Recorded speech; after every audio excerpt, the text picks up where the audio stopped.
Why hello there, and welcome to the final Some Weirdo on the Internet Recommends Several Zine Quest Projects of 2020.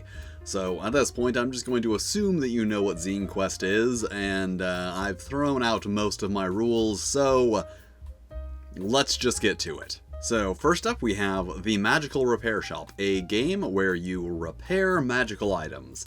And that's it. No monster fighting, no dungeon delving, just magical artisans plying their craft. And I really like the idea behind this of taking something of a standardish fantasy setting and just focusing in on one aspect of it, which is somewhat removed from the heroic quests and goblin massacres that you normally have in your fantasy role-playing game. So that's an interesting idea.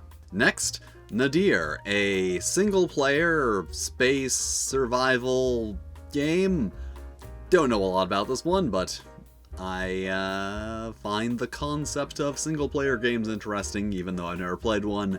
And I don't need good reasons for these picks. This one just seemed interesting, and that's all I have to say about it. And now Pocket World, a game where you quest through a virtual world in search of memories. It's high concept and really nice retro aesthetic to it. I did a pretty bad job of summarizing the basics of the game, so go check that one out if what I said seems vaguely interesting, and it'll be much better explained on the actual Kickstarter page than it was here. Next, Fabled Dead, a post-apocalyptic survival hex crawl game, and what kind of gets me interested in this one is it seems like they have an interesting and well-explained post-apocalyptic setting versus the standard, it's Mad Max, but different somehow. And overall, it seems like the general story and gameplay is related to the setting in a way that is cohesive instead of just the setting being a place where the things happen. The setting is a place that is the reason that things happen. So that seems like it is going in an interesting direction.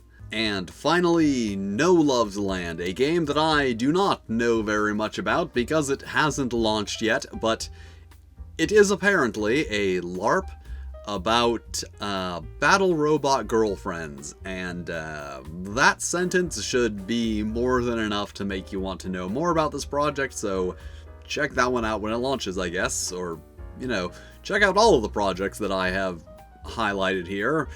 There will be links in the description.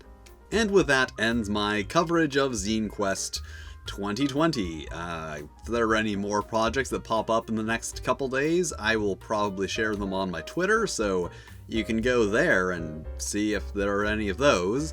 But otherwise, just thank you for joining me on this Zine Quest excursion, and if you enjoyed these videos, hit the like button, because that tells me that maybe I should do this again next year.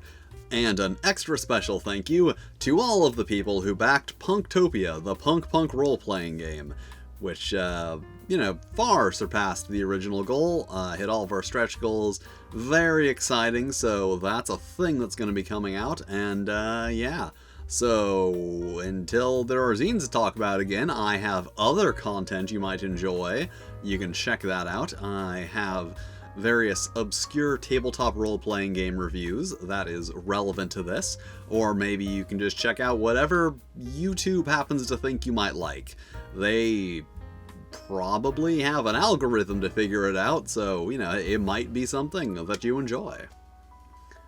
Well, until next time.